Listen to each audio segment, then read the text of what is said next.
Tentunya di dalam pertumbuhan manusia itu pasti memiliki prinsip. Prinsip pada saat itu saya harus mendengarkan anak-anak saya. Dan saat itu saya hanya mementingkan teman saya dan keluarga saya. Dalam pertumbuhan saya bertumbuh dari SD, SMP. Saya sudah melakukan hal yang dimakamkan.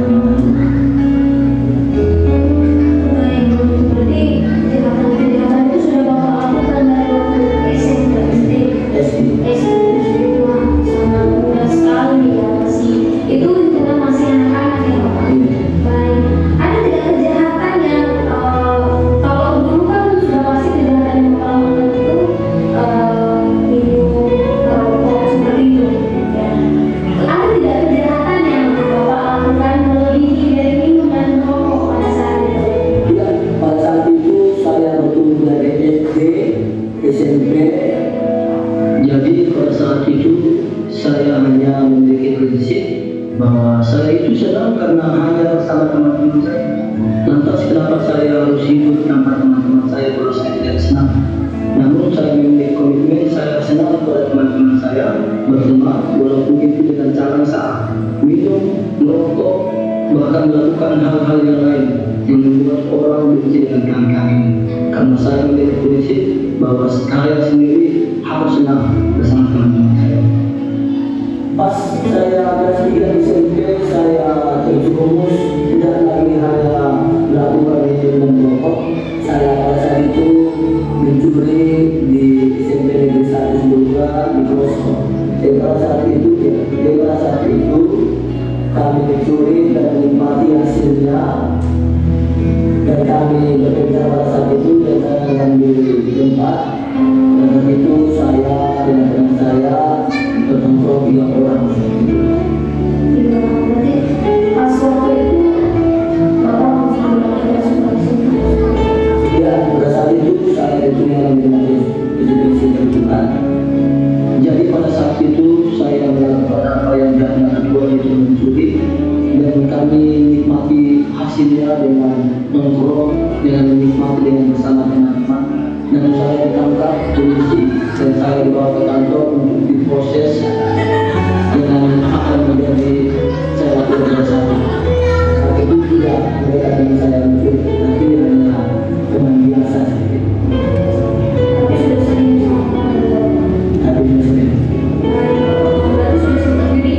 Dengan polisi. Sama-sama juga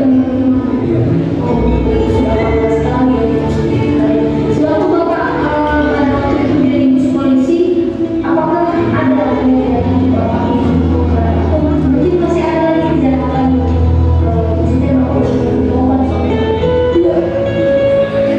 sesudah saya berproses dan memiliki kenalan semakin meningkat, tidak lagi hanya merokok dan minum, saya sudah memakai narkoba dan saya belanja kepada teman saya, dan saya sangat senang pada saat itu hanya memiliki narkoba dalam kehidupan saya. Saya memakai narkoba, saya sudah meningkat di dalam kehidupan saya, hanya memakai narkoba saja sambil mabuk-mabukan. Saya pada saat itu memakai narkoba bersama dengan teman-teman saya. Dengan apa yang saya punya pada saat itu yaitu narkoba, hanya itulah satu-satunya saya bisa bergaul dengan teman-teman saya untuk saya bisa dekat dengan mereka. Semakin hari saya semakin meningkat kejahatan saya hanya melakukan apa yang jahat di mata Tuhan. Saya melakukan narkoba bersama teman-teman saya merokok, saya minum, saya hanya memikirkan hal-hal yang sia-sia. Jadi sudah sampai ke narkoba. Bagi Bapak Malam, narkoba itu sudah pentingkah bagi hidup Bapak Malam pada waktu itu? Inilah yang selalu membuat saya merasa benci narkoba, karena tanpa narkoba saya tidak akan punya teman yang baik. Pada saat itu saya berada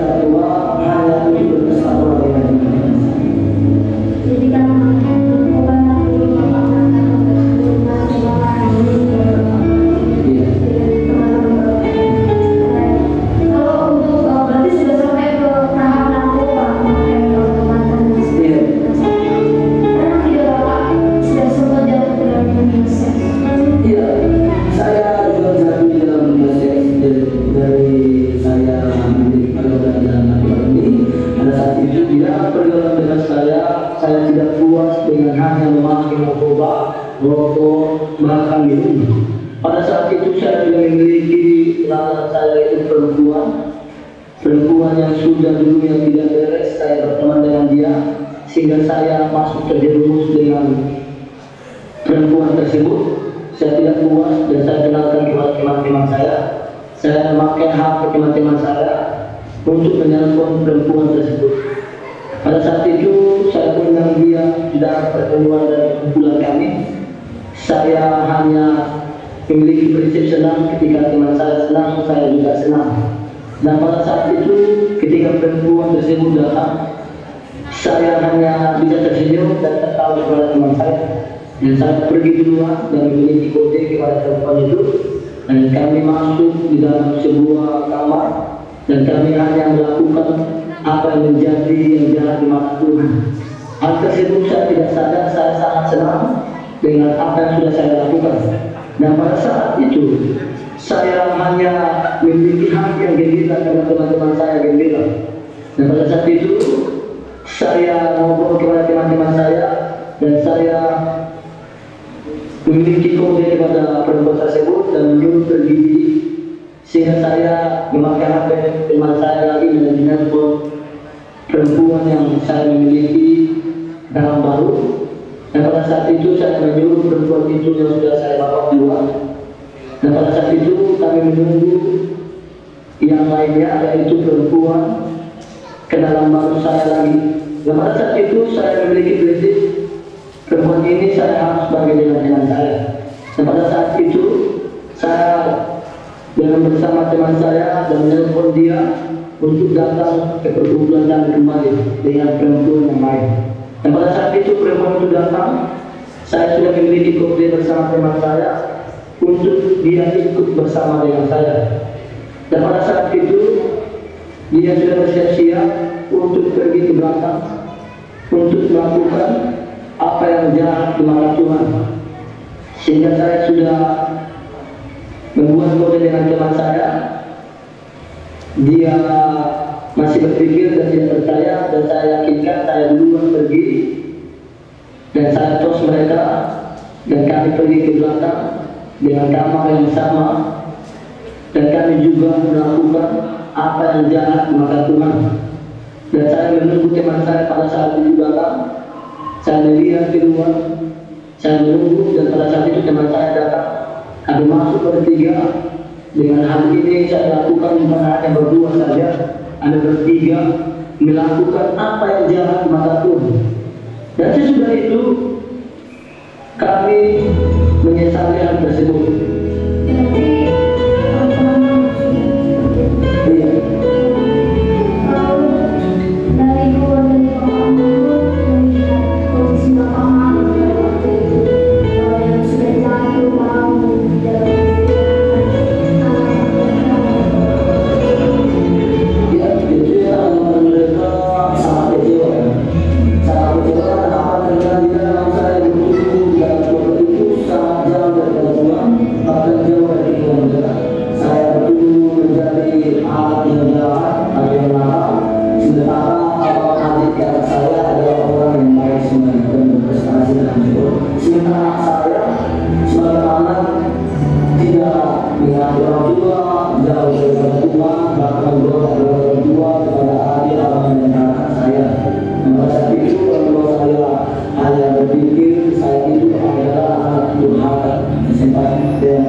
menerima masa depan yang baik, bahkan kebahagiaan Tuhan akan luar biasa dalam hidup kita. Maka tidak semua harus hidup di dalam terang. Mari biarkan apa yang jahat mata Tuhan atau kebiasaan buruk kita atau kelemahan kita berbalik, kita mengikut Tuhan dan melakukan apa yang baik mata Tuhan. Itu saja yang bisa saya sampaikan. Terima kasih juga untuk semua yang sudah menonton. Pada hari ini saya Sri Stefania bersama dengan kami pamit dan terima kasih sudah menyaksikan Kelas Mongas Tuhan dengan kita.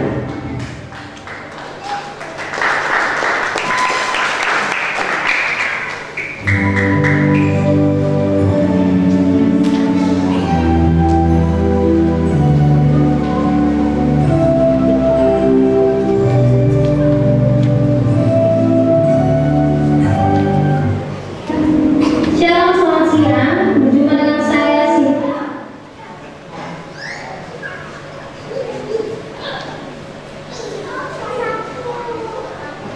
Haleluya, berikan tepuk tangan untuk semua film yang ada.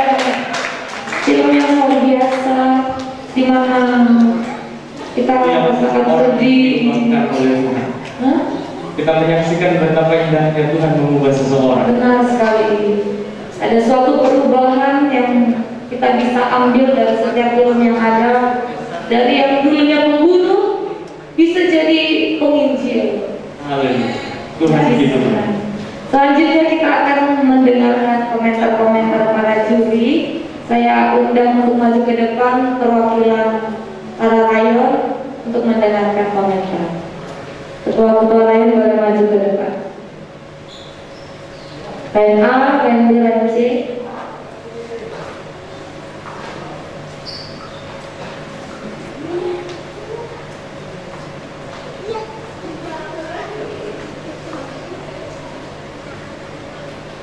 Selanjutnya kita akan mendengarkan komentar dari juri.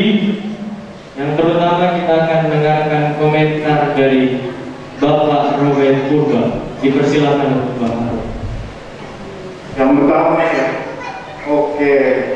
Ya, saya melihat dari apa yang ditampilkan ada 3 film dengan jenis versi yang berbeda. Ya, yang satu tentang kehidupan sehari-hari Pak Pendeta dan keluarganya yang menghasilkan seseorang yang kemudian bertobat oleh karena pengorbanannya. Kemudian yang kedua versi cerita tentang Alkitab, ya, yang mana di situ Yohanes Pembaptis luar biasa.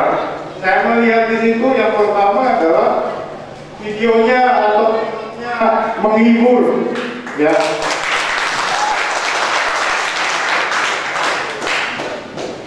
Ya, actingnya all out gitu. Ada pemeran yang seharusnya agak gimana, tapi dia senyum-senyum gitu ya. Ya, saya kenal orangnya gitu ya. Kemudian yang ketiga itu versi kesaksian. Dalam reka adegan yang diceritakan dari kesaksiannya, semuanya cukup pas, mantap, bagus sekali. Ya, jadi kesimpulan dari komentar saya adalah bahwa anak Selvin punya bakat membuat film, punya bakat dari sutradara, punya bakat di dalam multimedia. Tingkatkan terus, mantapkan terus. Tuhan memberkati. Tuhan memberkati. Selanjutnya kita akan mendengarkan komentar dari Bapak Franky Sijaban.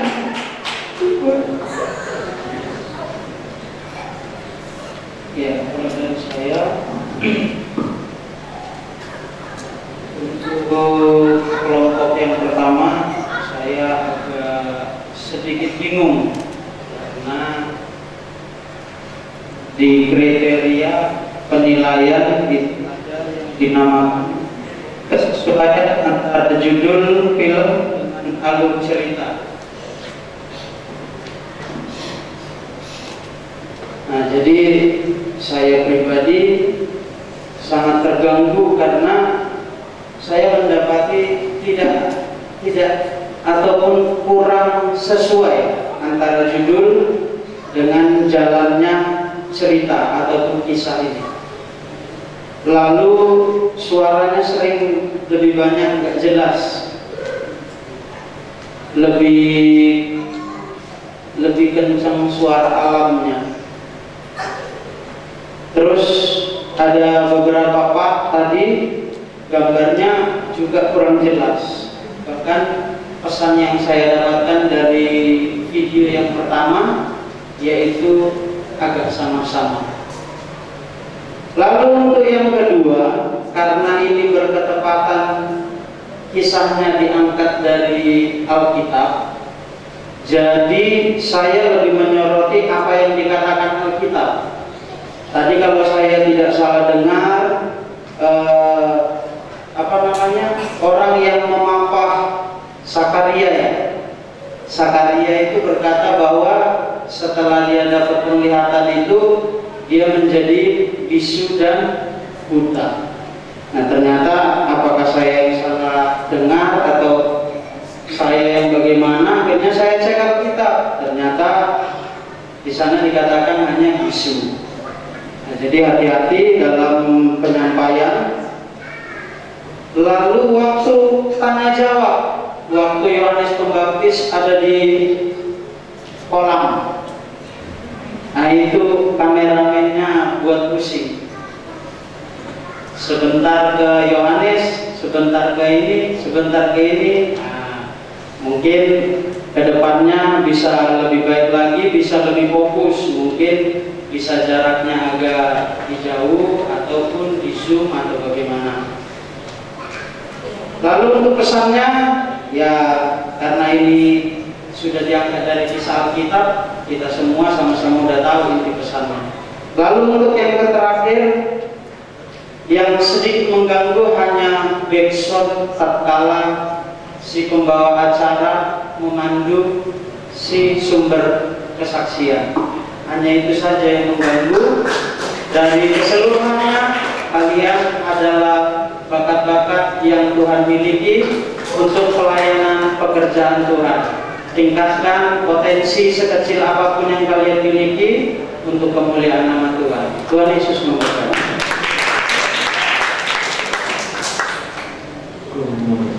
Selanjutnya kita akan mendengarkan komentar dari Bapak Ayu Priyan. Dipersilakan untuk Bapak Ayu. Ya, halo. Saya setuju dengan apa yang dikatakan Bapak Robert ya.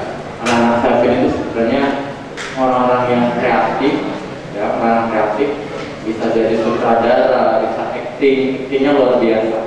Hanya mungkin dalam pengambilan gambar, terus pencahayaan, dalam pengambilan itu yang kurang pas. Karena apa? Ya, sekali lagi, karena peralatan yang terbatas. Karena kalian ngambilnya kan nggak pakai kamera, tapi pakai handphone. Ya, jadi kurang pas. Jadi untuk mungkin kalau ada fasilitas yang memadai, mungkin untuk pengambilan gambar dan semuanya pasti akan lebih baik seperti itu. Ya, untuk rayon A, B, C semuanya bagus seperti itu. Harus ditingkatkan lebih lagi. Yang kayak seperti yang diprogramkan sekolah juga ya, di rayon C itu, ini bisa dibuat kayak seperti channel yang kalian bisa ganti-gantian siang seperti itu ya, atau show seperti itu ya, kalian bisa siang dan itu bisa ganti-ganti dan ya boleh untuk diperankan pengalaman hidup kalian setelah ketemu sama Tuhan, setelah dipanggil Tuhan, setelah diproses Tuhan, dan akhirnya ya kalian mengalami pertobatan menjadi baik. Nah yang seperti ini juga bagus. Ya kalau mungkin sekolah mungkin punya fasilitas yang memadai, nah ini bisa diteruskan seperti sehingga ya ini terus berlanjut.